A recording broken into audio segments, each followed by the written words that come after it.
Good morning, everybody. John Swift here.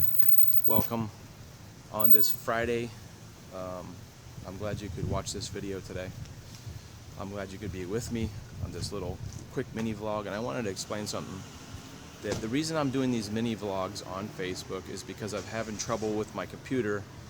It's overheating whenever I go to edit, so it takes me hours and hours and hours to edit because I have to keep stopping for the computer to cool off and then start, and then it's aggravating. So I'm trying this temporarily until I can get my computer fixed to do these mini vlogs, which I'm trying to keep under a couple minutes. Like usually I'll do like a 10 or 20 minute like a YouTube vlog, but instead I'm doing these little mini vlogs. So I hope you enjoy this different format. I'm cutting them up into little chunks and sticking on so you could think of them as pieces or parts, like 1, 2, 3, 4 of a continuing vlog on the same subject. So today I wanted to show you this this building.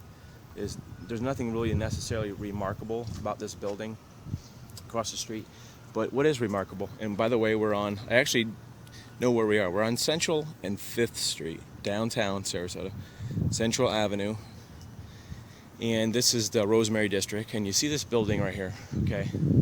Whatever color that is. I'm tempted to say turquoise, but I really don't know. But what's interesting is what's right behind this building. You wouldn't really see it unless you drove down 5th Street, which is this interesting little street, which actually has, I think, some pretty historic buildings.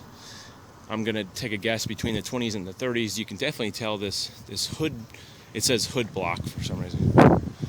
This building, you can tell by the top of it, it's very historic from back in the past. This lady doesn't seem to care that I'm shooting a video right there. But anyway, what's interesting is if you look behind this big 3-story building, there is a house behind the building that is it's pretty much painted the same color. But if you take a second to look, this house is not part of the building. It's a separate house. Oh, now the sun's going to be in the shot too.